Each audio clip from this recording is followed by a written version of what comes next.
வணக்கம் தோழர்களே. இன்றைக்கி பார்த்தீங்கன்னா, காய்கறி எல்லாம் தீர்ந்து போயிருந்தது. ஸோ, அதனால் பார்த்தீங்கன்னா, திருநின்றவூர் வரையும் போயிட்டு, அங்கே வந்து ஒரு கடையில் வாங்கிட்டு வந்தேன்.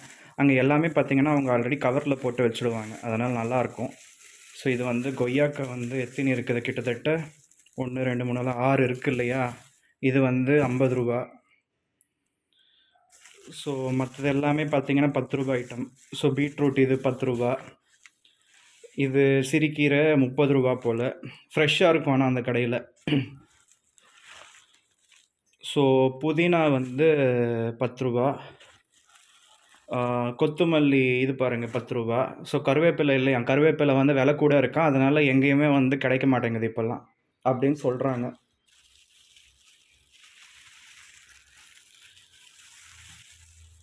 ஸோ தக்காளி 1.5 கிலோ ரூ. 50. இஞ்சி ரூ. 10 தான். மற்றபடி எல்லாமே 10 ரூபா.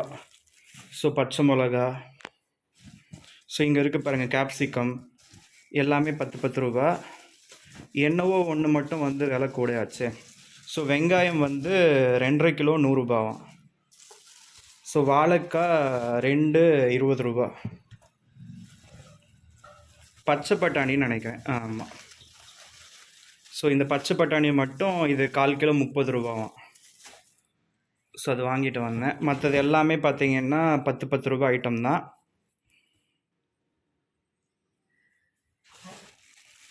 கொடை மிளகா, இஞ்சி இங்கே வேறு விழுந்திருக்கு, ரெண்டும் சேர்த்து தான் 10 ரூபா போல். 3 இருக்குது, 3 பீஸு. இந்த கோஸ் எல்லாம் பாருங்கள் 10 ரூபா அப்படியே கவரு. நான் நிறைய 2 எடுத்தேன்.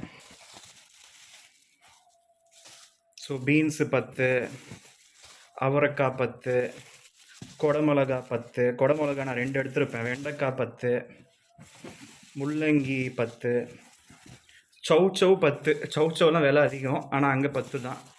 ஸோ பச்சை மிளகா 2 எடுத்தேன். So carrot 10. நான் சொன்னல சௌச்சௌலாம் 2 எடுத்தேன்னு. ஸோ கத்திரிக்காய் 10.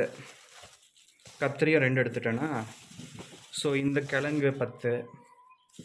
So carrot 10. எலுமிச்சம்பழம் 10. ஸோ உருளைக்கிழங்கு 10. உருளைக்கிழங்கு 2 எடுத்திருப்பேன். நிறைய 2 எடுத்தேன். ஸோ வெங்காயம் வந்து 2.5 கிலோ 100 ரூபா. ஸோ மொத்தமாக அந்த கடைக்கு போனால் கம்மியாகவும் நினச்சேன், ஆனால் அந்த கடையிலேயே எல்லாம் சேர்த்து 500 ரூபா ஆகிப்போச்சு. கரெக்டாக எல்லாம் சேர்த்து 500 ரூபா ஆச்சு. ஸோ இது ஒரு மாதம் நம்ம ஸ்டோர் பண்ணி, ஒரு சிலது கெட்டு தான் போகுது, ஆனால் அதை தாண்டி சமைச்சு சாப்பிட்டுக்க வேண்டியது தான். ஸோ வெளியில் போயிட்டு வந்தேன்ல, வெளியில் ஹோட்டலில் சாப்பிட்டு வந்தேன். பன்னீர் பட்டர் மசாலா, அதுக்கப்புறம் நான், அது ஒரு 320 ரூபாய் போச்சு. சும்மா போய் சாப்பிட்டா ஒரு வேலைக்கு 320 ரூபா 500 ரூபான்னா ஒரு நாளைக்கு 1500 ரூபா கொடுத்து சாப்பிட முடியுமா நினச்சதை? ஏதோ வீட்டில் சமைச்சு சாப்பிட்டுட்ருக்கேன். ஸோ வெளியில் போனால் செலவு தான்.